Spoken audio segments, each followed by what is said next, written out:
Hi, thank you so much for joining me as I present my capstone project to you for this final presentation.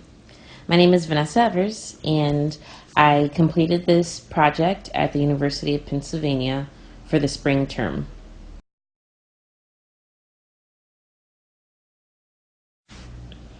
Here is a quick project overview. For this project, I was tasked with updating the existing spreadsheet for the Figley Borrowing Library program to reflect the true number of books available and to find the cost for e-code access for supplemental course materials. The books were donated, but the project aims to get funding for more books and access to online course materials like e-codes for books. The spreadsheets are used as a catalog for the program and dates back to 2015 when the borrowing library began. It needed to be updated to this present school year. The catalog came with a lot of errors and over 4,000 items. Some of the errors I will show you at the end of this presentation. I had to edit and revise 2 Excel spreadsheets that had 5 tabs on each. Research costs to gain the supplemental online access codes to textbooks, and prepare a final version of the spreadsheet to be presented during a meeting for financial support and tracking for the use of books for classes.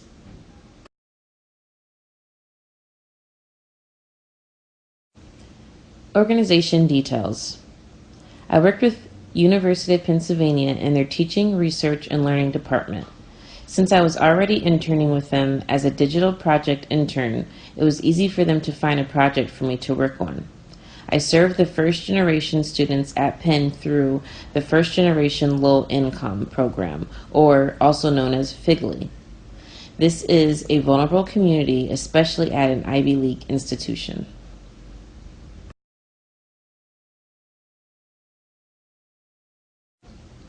Goals and accomplishments. This project will show how often students are checking out course textbooks and also track the number of books added over the course of 4 years. My goal was to learn how to improve my Excel skill set, learn how to meet the needs of low-income students at an Ivy League institution, learn how to improve my professional communication skills, and to learn how to work with other departments. The overall impact of this project will prove why it is important to offer free course books to students who are first-generation college students. By providing free access to online supplemental books, I hope to ensure that these students are at the same resource level as the other students in the classroom. I updated all of the spreadsheets and was able to provide the final version to my supervisor, who then presented the information to other departments and will eventually use the information for grant request.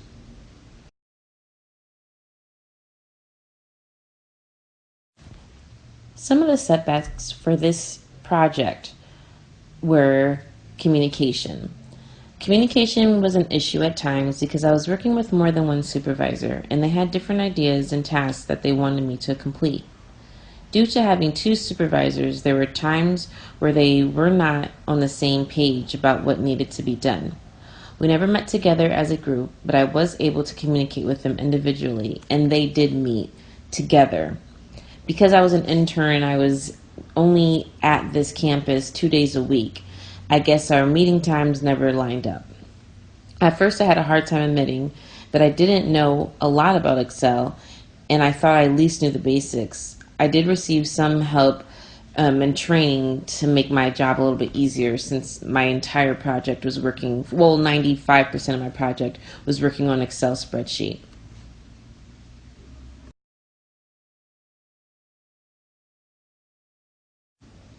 Connections to the future. I will be able to communicate effectively with librarians in different areas of the library. I will know how to meet the needs of students who are coming from low-income households. I understand how to use multiple functions on Excel now, and I learned how to properly search for publisher costs for books and make edits using that information. And I think all of these will be very helpful as I go into the wonderful world of librarianship.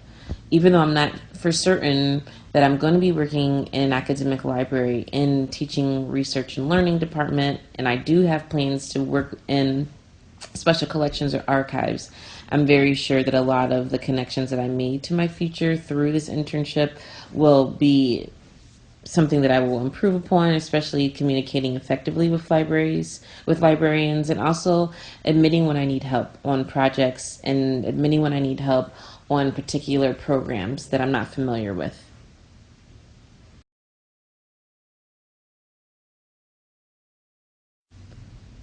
This is an example of one of the pages from the catalog. As you can see, and I apologize that it's not as large as I thought it was going to be, but as you can see, the items that are highlighted in pink, that means that there are multiple copies, and the other items that are just in regular white background, those are just one items. This is really helpful, and this was set up by one of my supervisors who created a function for all of the items that were listed that had more than one. They automatically would highlight. So that was really helpful as I went through to make sure that the ISBN numbers were correct for the multiple items and making sure that all titles went together. And you'll see a couple of different examples as we move through the rest of the samples.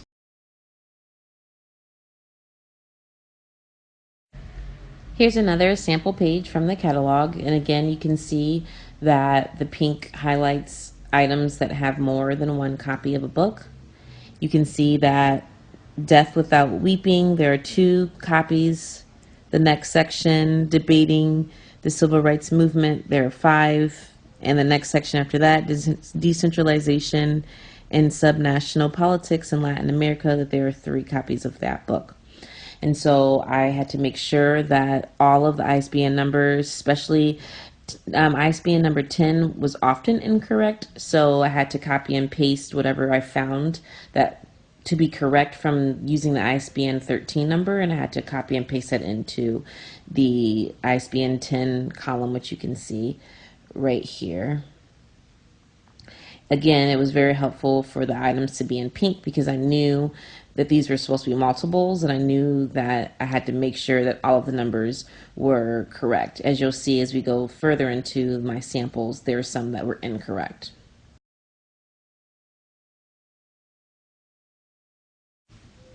As you can see here, number of copies, this row here, there were 177 books of this particular title. So whenever I found an error and I had to revise this information, and if I saw that meant that I had to add another book, I had to go in. Originally, for instance, there were 176 copies mentioned for this book.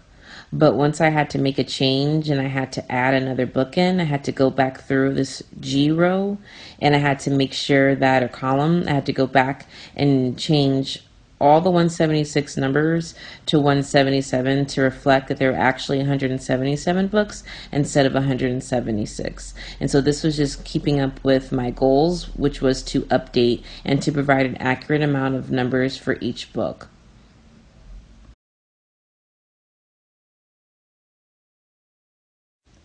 Here's a sample page that was actually pretty rewarding. Here's an example of a minor error that I found and I had to correct. So here, and these are the highlighted sections, you can see that if you look very closely, the first number reads 978-1377-096-881. The second number after that is 978-1337-096-881. And so as I was looking at all of these records, I had to be very, what's the word? I just had to have a very keen eye, and I couldn't be tired of looking at this data because if I were tired, I would have missed that the first one reads 377 and the second one reads 337. So I had to look and see which ISBN number was actually correct, and I had to change it. The one that ended up being correct was 1337, and I made all the corrections for all 13 copies of this particular book.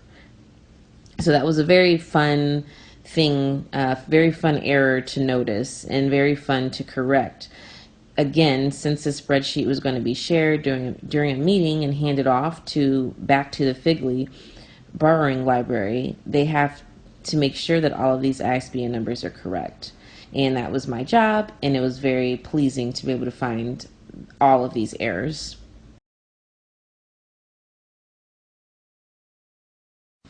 Again, here's another sample page from the catalog.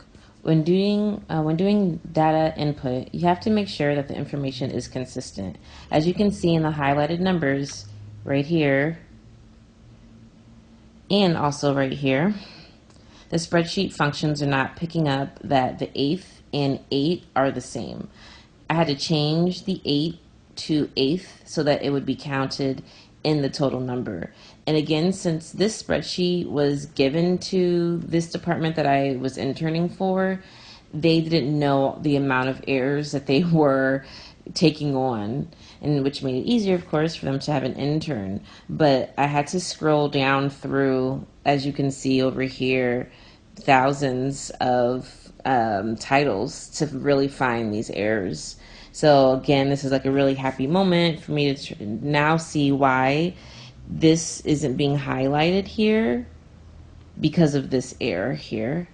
And then now, instead of there being 9 books that match this title, there are actually 10 books. And so that's a very happy moment for me when I saw this error, because now I know that by correcting this section from 8 to 8th, now will be added into the rest of the books.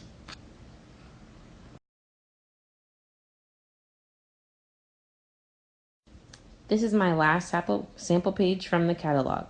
Here's another error with the ISBN number. Though these errors may seem minor, once again, the person who will attempt to use these ISBN numbers will find that they do not return a book in the search.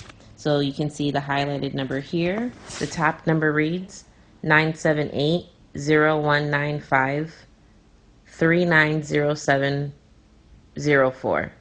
The number after that reads 978-053-90704. As you can hear in me repeating that number, there were 2 numbers that were omitted, which is the 1 and the 9. So once I made that correction, I will then, this is a pre-sheet before making the correction, but I will now be able to correct the number of copies after fixing this error. Thank you so much for taking the time to watch my capstone presentation. It was very enjoyable being able to find errors. I didn't realize how much fun I'd have looking at Excel spreadsheets for 2 days out of the week for the last 10 weeks or 9 weeks, but it was very enjoyable actually being able to help people clean up their data and help people be able to now access a revised piece of information that will help be able to provide books for students who are low income first generation students, and now they will be able to be at the same playing field as their counterparts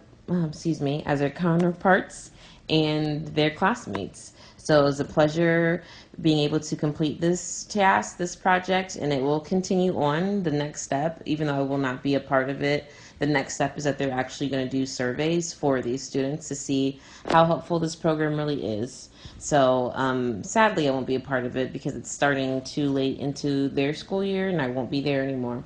But thank you so much again for taking the time, and I can't wait to watch your presentations. Thank you.